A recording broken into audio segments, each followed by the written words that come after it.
So it was a tough decision bringing Gilgamesh onto the team. One thing, he's pretty much of a jerk. He's kind of a coward. But the big question was, who would I take off the team?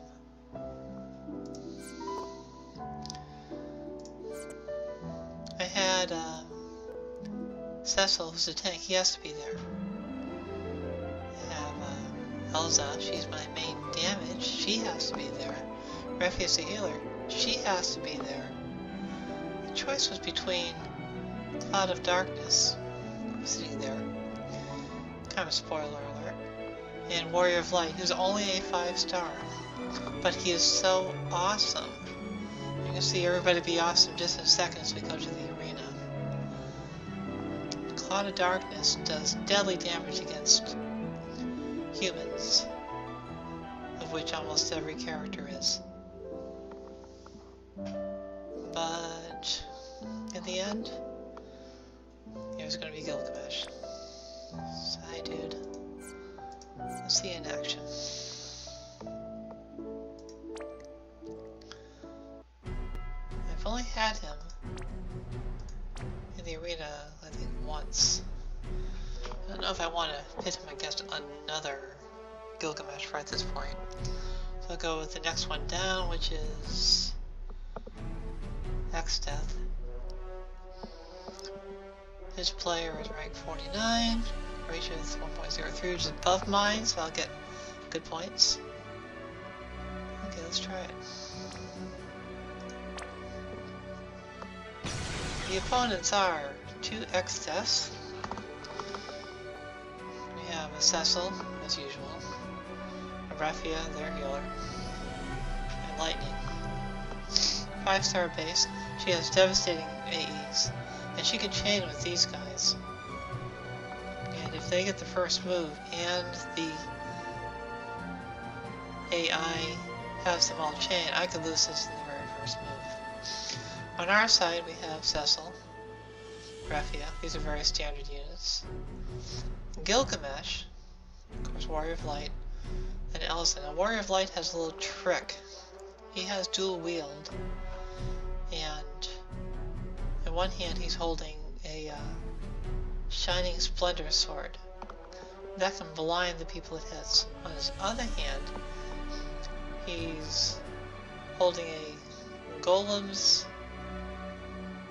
staff, golem's rod, staff, something like that, which can turn people into stone. So since he has dual wield, he gets to have 2 attacks. His special ability, Blade Blitz, attacks everybody on the opposite team at once. So he gets 2 times to turn everybody into stone, or at least blind them, or both.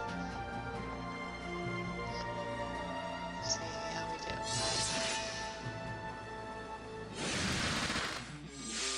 Okay, we get the first move. Normally I'd kill the Cloud of Darkness on the other side, but there is no Cloud of Darkness on the other side.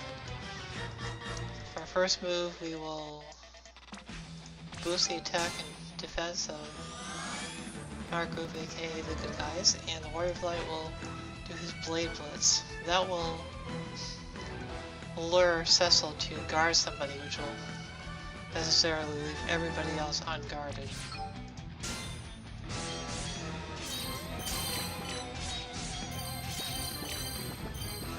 Okay, looks like nobody got stoned and nobody got blinded. That's kind of disappointing.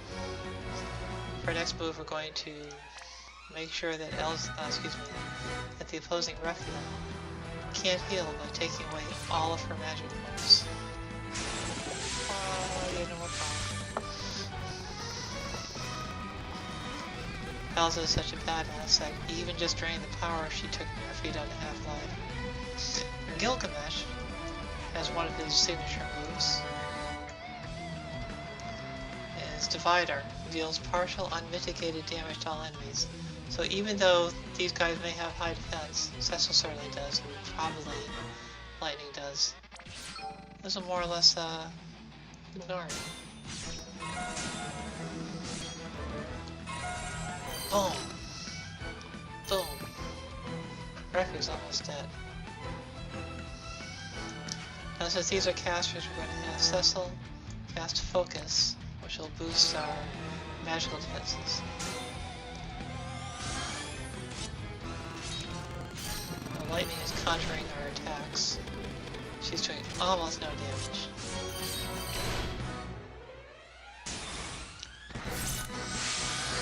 But she's doing more than just causing very little damage. She's building up the limit break so that eventually these two X-Deaths can cast the limit break, which is a group status impairment that would hit us, which would be bad. Cecil took his turn to heal his side, so we're going to make sure he can't do that by bringing all of his mana as well.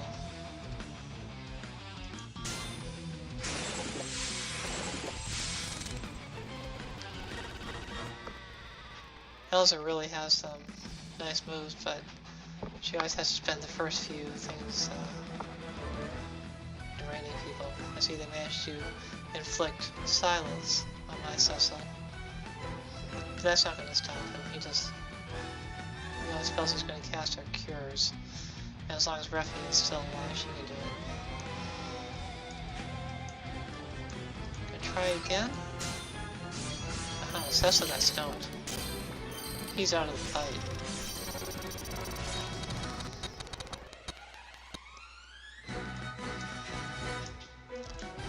Gilgamesh will try another... I think he'll try 1 damage. Just see what that looks like. Cecil doesn't know he's dead, he wanted to guard somebody. Kill one of the X-Deaths.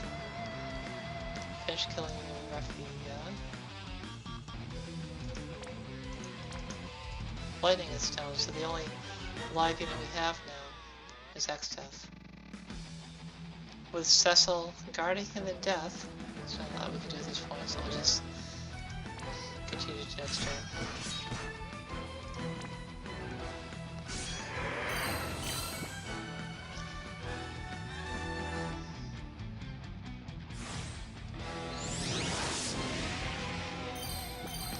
That's pretty devastating, but it didn't really hurt that much in the end. We could just finish this fight by auto-attacking. I want to try Gilgamesh's single target attack, which is tri-attack.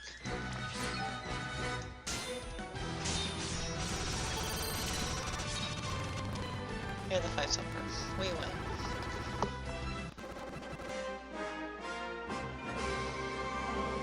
Sorry if the sound is stuttering as bad as it sounds to me right now. I've been trying different recording software to try to record this. It seems like a lot of things will just only work once.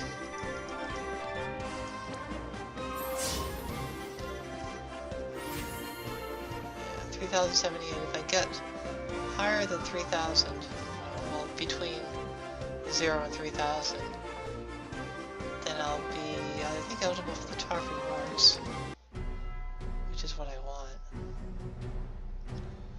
They're pretty cool. Alright, as long as we're here, I have enough energy to do the Hanging Edge event. And since Gilgamesh is still ready to go,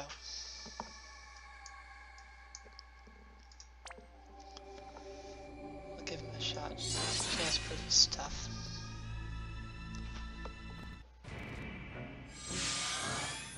This event is cool that sometimes you get a special, super huge robotic cactuar that can drop an extra 500 trochoid gears.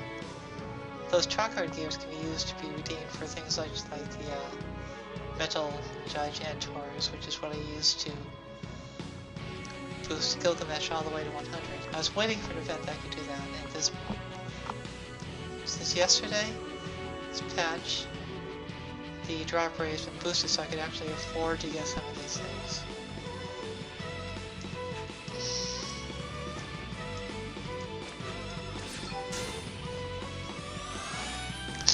I'd like to have the friend lightning do her electric blitz. That's 2 A's. Lightning is particularly damaging to those with metallic or robotic parts. So it's a really good choice here. Warrior of Light really doesn't have any role here in this kind of elite fight. He can't do much damage, he certainly can't tank. All he can do is really well, a little bit later on he'll be doing the full breaks. Gilgamesh. We'll save the really expensive ones for a little bit later. In fact, maybe when you get to them at all. Cecil has no role in this fight. This is actually really overkill.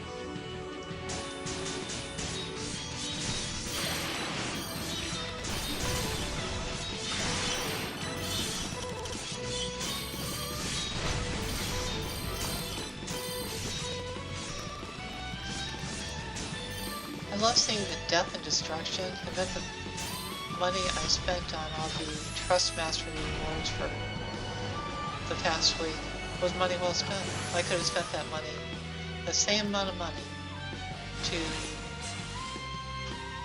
pull once, 10 plus 1 pull, which would have inevitably ended in disappointment. I would not have gotten any valuable units. Money would have been gone in seconds.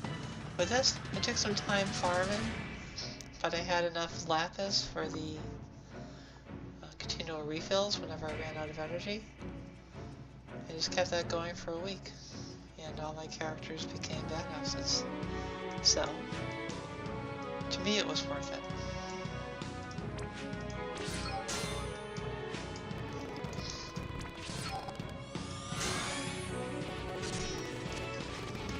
All of our units go for their single target attacks.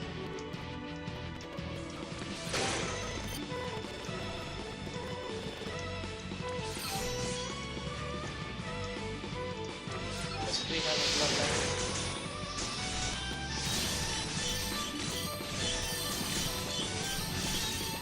See, the chains there, when all the melee attacks hit quickly enough, they boost their power, so it's great to try to get them to happen all around the same amount of time. So I set the attacks up in Harlem to make sure they go all at once. So didn't get the metal gigantor. That's fine. These things have to happen in a certain order. The attack buff has to go on first, and the full break has to go on first. Once we have all those set, we can just repeat what we did previously.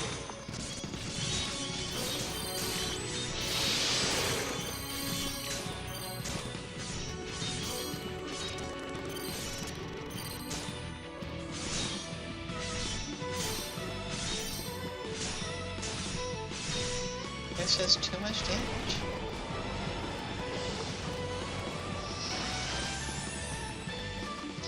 But wait, it gets worse. Because now Cecil's limit break is up, which is a super attack buff. That means Refuse doesn't even cast hers. So she can just do whatever. Cast Blizzard.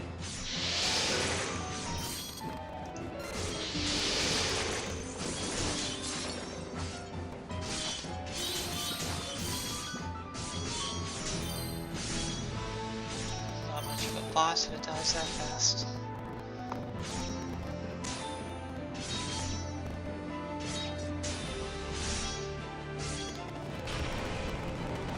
And there we go. See how Gilgamesh feels about that victory. Steps on his sword. He just realized it wasn't Excalibur, it was Excalibur. It was crappy. It would have done so much better if it weren't for the crappy weapon.